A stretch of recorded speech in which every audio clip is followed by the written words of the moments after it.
خلائی سائنس یعنی space sciences کی ہم بات کر رہے ہیں اور اسپیس سائنس کے شعبے میں پاکستان نے ایک اور اہم سنگ میل عبور کر لیا ہے۔ اسپارکو نے ملک کا دوسرا مقامی ارتھ آبزرویشن سیٹلائٹ کامیابی سے خلا میں بھیج دیا ہے۔ ہم کافی لیپس لے رہے ہیں اس ایونیو میں مس سے۔ یہ سیٹلائٹ جو ہے بیس اسٹیشن سے بھیجا گیا ہے اور یہ ہمیں کس طرح سے مدد دے گا۔ دوسرا ہے سو obviously there has been پہلا as well، یہ امپرووڈ ورژن ہوگا، امپرووڈ ورژن ہے یا اس کی انفارمیشن کو انہانس کرے گا۔ یہ ساری باتیں ذرا ہم سمجھ لیتے ہیں۔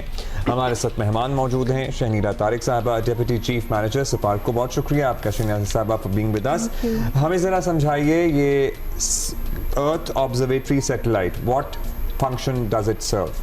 What purpose does it serve? دیکھیں EO2 basically its name and it is similar to that of we launched in January 2025۔ یہ بیسکلی جو ارتھ کو آبزرو کرتا ہے ڈفرینٹ ایلیمنیشن کنڈیشن کے اندر، اور یہ ارتھ کی جو ہے وہ امیجریز کو لیتا ہے بیسڈ آن دیٹ یہ ریلیونٹ سیکٹرز میں جاتی ہیں اور پھر اس کی جو انالیٹکس ہوتی ہیں اور اکارڈنگلی ہمارے ڈفرینٹ جو سیکٹرز ہیں لینڈ، ویجیٹیشن، فارسٹری، ایگریکلچر اور ان ساری چیزوں کے سیکٹرز کو یہ سپورٹ کرتا ہے۔ مطلب اس کا تو اسپیسیفک سارا ریسورس مینجمنٹ کے اندر اچھا، اور اس کا تو سارا زور جو ہوگا کنسنٹریشن وہ ہمارے ہی پاکستان کے اوپر ہی ہوگی، سوشو اکنامک ڈیولپمنٹ۔ ہاں، تو پہلے بھی ایک گئی، مطلب ہم ایک ڈفرینس بھی سمجھنا چاہتے ہیں اور بڑی اچھی ہے کہ ترقی بھی ہو رہی ہے اور بڑی جلد۔